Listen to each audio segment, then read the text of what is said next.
So welcome back everyone to the Kriya Yoga Online YouTube channel.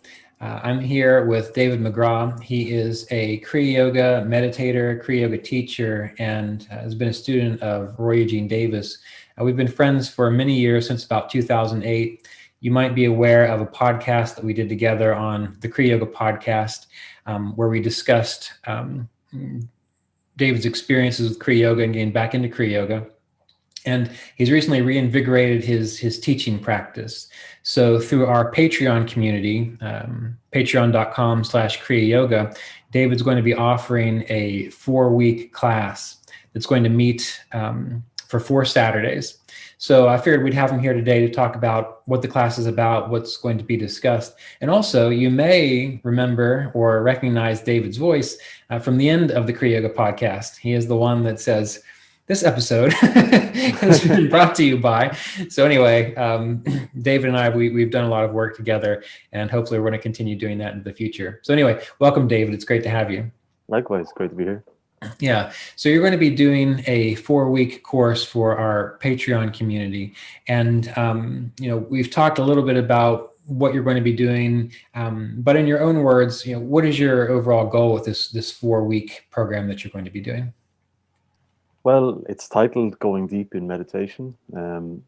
And the objective really is just to look at that, the whole concept of going deep in meditation.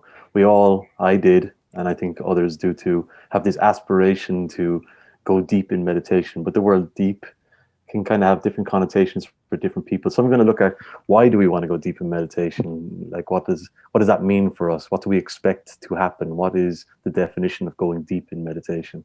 And then just to look at how to go about doing that. I just know it for myself, when I was getting more and more serious about my meditation practice, I often had this desire to just have an experience which was more profound, deeper, and having the desire, but that's one thing, but it's just what that actually conjures up in the mind and the expectations, and then how to handle that, and then how to go about actually using that motivation in a way which is going to be effective and efficient. Right. And you're going to be you're going to be relating this also to the Yoga Sutras and Patanjali, correct? Yeah, so that's the thing. The whole thing, yoga's got everything. It outlines everything that we need to do, and it outlines the whole process, and it describes very vividly what the result is, and it's got it all there. So yeah, I'll be adhering to the system of yoga as it's outlined by Patanjali predominantly. I'll keep to that, and just using all the framework which he's put in place in the Yoga Sutras, focusing in on different aspects of it as is relevant for the workshop. Yeah. Right. And this is going to be a 4-week class. So we've got it down for November 28th, December 5th, December 12th, December 19th. And they're 4 parts. So for example, part 1, you've got depth and meditation and Samadhi. So will you be speaking to people maybe about what Samadhi is? What are we going to expect from week number 1 there, or part 1 there? Yeah, exactly. I just find the term Samadhi itself can be, it's almost as complex as the term God, or it's just one of these words that we're exposed to right from the beginning when we learn about yoga practice. But it can have so many different layers of meaning. So yeah, it would be looking at what Samadhi is in reference to the 8 limbs of yoga, but just looking at it, how it can be understood from where we are right now in our practice, and then how we can use those frames of reference which are outlined by Patanjali to help us to progress in our formal practice, but also in terms of our informal practice when we're carrying out our activities in day-to-day life. Yeah. Right. And week number 2, talking about depth and meditation, the 8 limbs of yoga. So yeah, what can people expect there to learn? Well, when I said there, the formal practice and informal practice, I think the 8 limbs of yoga, they set out, they've got, each limb is, we often just think of it about our meditation practice, that we're doing each of the external practices, the 4 limbs of yoga, and then pratyahara leading into the 3 internal practices. I just find it interesting to look at the 8 limbs of yoga as being, without looking at it as just the formal practice of meditation, but in terms of how we live, and how we use concentration in our day-to-day life, how we use meditation as in terms of how we interact with the world and the things around us, and just the whole process of the 8 limbs of yoga, as opposed to it just being what happens when you're sitting on a mat cross-legged and doing your meditation practice, but as a holistic frame which we can use in every moment of our life. Right. So you're going to be looking at it from the perspective of holistically the entirety of one's life, rather than say, for example, we need to go through each of these 8 limbs, each of these 8 steps when we actually sit down to meditate, or both. Yeah, well, it's both. I think it's just that they're integral. It's when you separate it. So the 8 limbs of yoga are a prescribed formula or structure that we can use in order to experience samadhi yoga in our formal practice. But there's nothing to say that we can't experience. In fact, that's what the whole objective is to experience yoga as our way of being, our pure state, and how by looking at the 8 limbs in terms of how we're living as well as how we're meditating, the two can bounce off each other, and we can experience both depth in our meditation practice as a result of experiencing greater depth in our living practice. Yeah. Right. And I see part 3, you talk about developing the capacity to meditate for longer periods, but also using shorter practices. And I know we've talked about this before, getting it in your mind that you have to force yourself to get in the lotus posture and sit for hours on end before you can experience samadhi or clarity of awareness. So I'm guessing you're going to clarify how that works. Well, from my own direct experience, I think it's just the idea. It's a very I suppose it's very much what we do with every aspect of our life. We just equate time to the amount of results that we can expect to get, the length of the practice, how often we practice, and even when we practice. Whereas something I've been noticing as I return more and more back into my own practice is just how the little installments of reflective meditation that you can do throughout the day really can add so much more than trying to force yourself to sit for 2 or 3 hours. And when it's pretty much in those 2 or 3 hours, you might have an amazing meditation experience, but then for the rest of your day, you're completely disconnected from any sense of awareness of your true natural state. So it's just using short practices as a way of developing our overall clarity of awareness. Right. And then the final part 4, contemplation. So I'm curious, what your take might be on that, because many people have different ideas of what contemplation is. So where do you plan on going with that in week 4? I think that nowadays the focus of meditation is very much about developing a capacity to concentrate. And I know that even the word samadhi is it's for some is synonymous with concentration. So I think those terms, concentration, meditation, and samadhi, they're almost, for some reasons you could just say that they're actually one term. But yes, that's exactly. I was reading in this little book here, and Mr. Davis he starts out talking about how samadhi and the word yoga tend to be synonymous, mean the same things. I didn't mean to interrupt you, but I was listening to Mr. Davis talk about that. So, but I find it very interesting because we put, especially when we're starting out meditating, we do need to develop the capacity to concentrate and become one-pointed. And I was just before we got on this call, I was trying to think of an analogy, like what would be the best everyday kind of way of summing this up. I didn't really know how to do it, but it's kind of like if you tune in a radio station, or you get your camera in focus, but you never take the picture, or you never bother listening to the radio. It's kind of you're getting everything set up to do the concentration. You can sit in that, and that can be very rejuvenating, and it can bring about a state of clarity, which can be very helpful. But really, from the way I'm looking at meditation practice and reflecting on my own experience, without the contemplation, we're less effective in using our time.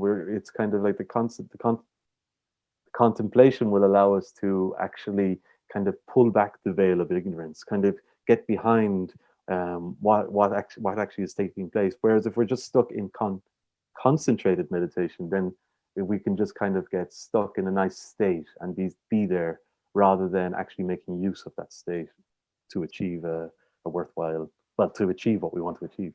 Yeah, I mean that's a good analogy with the radio station. The way I always looked at it was like having a conversation. You know, you work to have a good relationship so that you can relate to someone, so that you can Yeah, converse with them, so that you can learn from them, so that you can grow from them. And you know, using this idea of contemplation, I think that's wonderful because, yeah, you're right. You can focus on focusing and concentration, but why are you doing it? You're doing it to be alive, spiritually speaking, so that you do it so that if you want to know something, you can hold your awareness on God or infinite consciousness or divine presence until you have the direct experience. You don't just keep focusing just for the sake of doing it. That there's a yeah, there's a reason you focus so that you can focus on one thing to get the direct experience, which is good with the radio analogy. absolutely. Mhm. I just feel that from my own practice, from years of having practiced and always kind of focusing in on the idea that, yeah, I need to be able to get my concentration one pointed to the extent that I almost felt that that was it. That was, and while that might be it, I think it's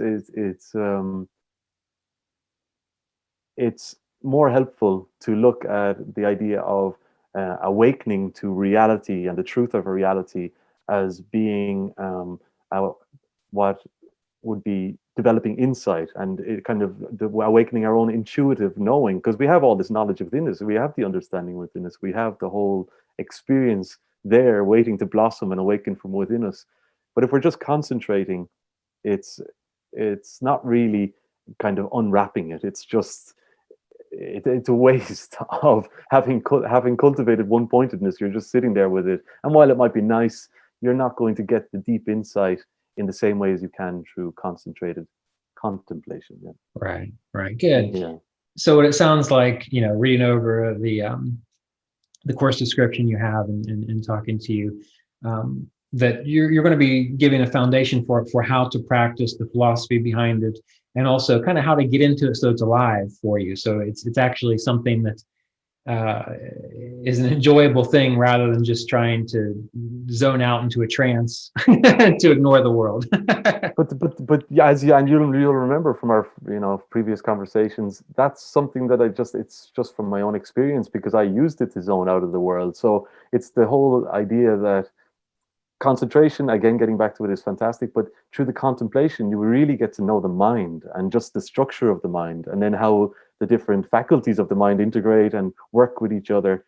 And with concentration, we're not really doing that. We're just making the mind one pointed, but we're not actually looking at how it's actually all going on, what's going on in there. And I'm not talking about running away with our thoughts or anything like that. I'm just talking about the whole process of rising thoughts and how we engage with them, and how they just create the veil of ignorance and cause us to go down rabbit holes of over identifying with different things. Now, I don't want to become all convoluted or anything, but yeah, but Well, basically just using concentration or contemplation to get the insight into our relationship to the faculty of mind. Yeah. yeah. Well, you can get convoluted in a follow-up class where you talk about Samkhya philosophy. So we'll get the meditation, the samadhi, we'll get the practices and the contemplation down. Then you can lead them through understanding the mind. But okay, well, good.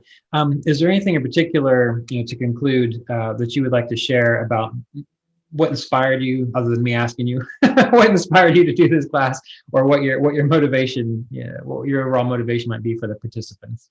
Well, I suppose because I used to teach before, and then as I revealed in the podcast with yourself and we've talked about, I took a break from yoga, and I think in that time period, I was exposed to different modalities, specifically, I suppose, counseling, and then coaching techniques and different things. But yoga has everything. Yoga has absolutely everything within it.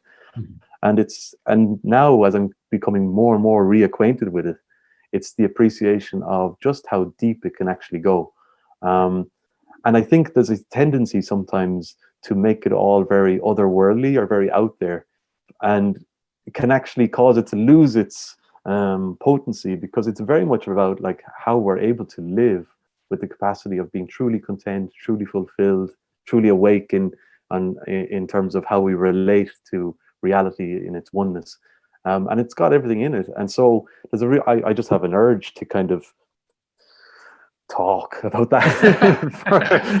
Yeah. I know, but apart from talking, it's just to be able to I suppose there's a part of me which would be like to see that others don't maybe get caught up in ways that I got caught up. So I'm talking about my own personal experience, but that's my inspiration, is to be able to just see the practical side of yoga, and to be able to see it in terms of actually helping people within their lives, rather than just being something which is very highfalutin, just kind of